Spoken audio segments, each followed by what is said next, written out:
Florida is bracing for impact as Idalia, now a Category 4 hurricane, moves in. And the U.S. is trying to stop a company's expedition to the wreckage site of the Titanic. The Morning Rundown starts now.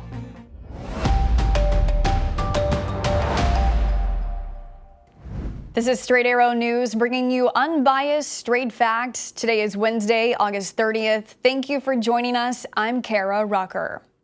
Hurricane Idalia is now an extremely dangerous Category 4 storm expected to make landfall in Florida's Big Bend region this morning. With the system churning and strengthening in the Gulf, Idalia has officials predicting a historical and catastrophic impact.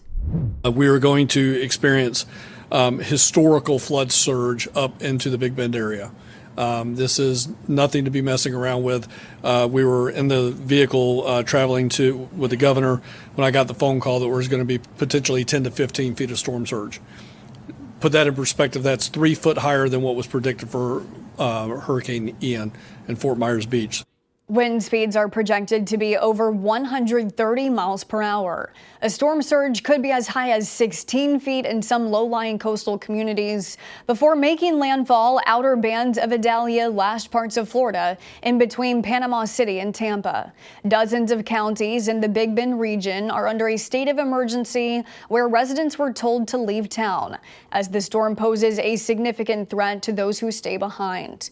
Officials saying this morning the time to prepare has passed, as rescue crews are all in place, now waiting for the eye of Hurricane Idalia to move through.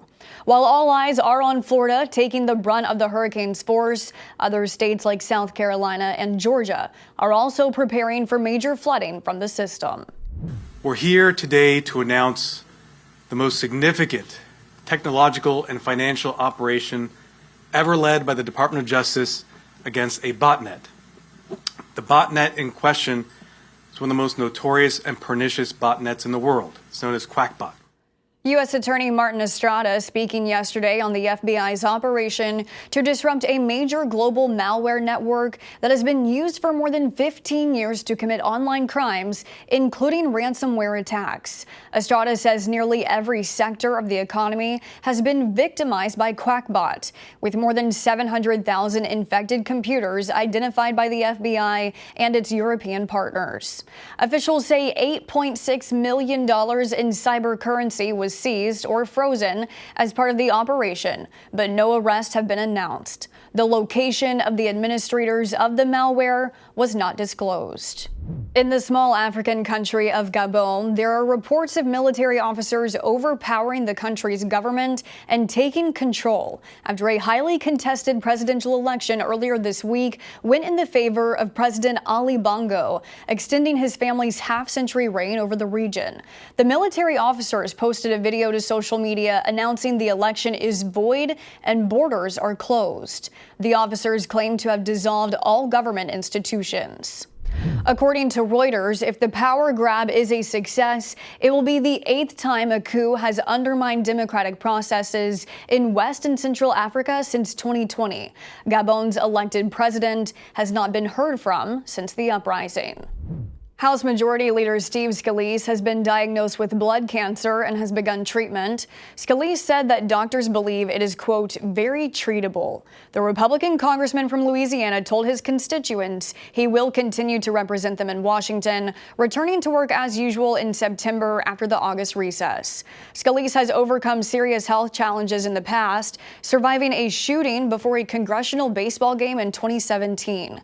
He is the second highest ranking Republican in the House after Speaker Kevin McCarthy. The U.S. government is trying to stop a planned expedition to recover artifacts from the wreckage of the Titanic. The U.S. argues if RMS Titanic, the firm that owns the salvage rights to the Titanic wreck, were to enter the ship's hull or physically alter it, that would be in violation of federal law and an agreement with Britain to treat the site as a memorial to the more than 1,500 people who died. The company says it plans to take images of the entire wreck, including the inside, and would recover artifacts from the debris field, but does not intend to cut into the wreckage or detach any part of it. RMST says it would work with the National Oceanic and Atmospheric Administration, but is not seeking a permit. U.S. government lawyers say they can't proceed without one. The U.S. challenge comes more than 2 months after a Titanic submersible from a different company imploded near the sunken ship, killing 5 people. That incident is not related to this case. The RMST expedition is tentatively planned for May of 2024. Finally this morning, 5 late-night talk show hosts are banding together to help out their employees who have been out of work since May due to the writers' strike. Stephen Colbert, Jimmy Fallon, Jimmy Kimmel, Seth Meyers, and John Oliver, usually competing for viewers, will team up for the Strike Force 5 podcast, which will discuss the strike now entering its 5th month. All proceeds from the podcast will go to the out-of-work staff of their shows. The series will run for at least 12 episodes, and each host will take turns leading the conversation. The first episode of the podcast is available starting today.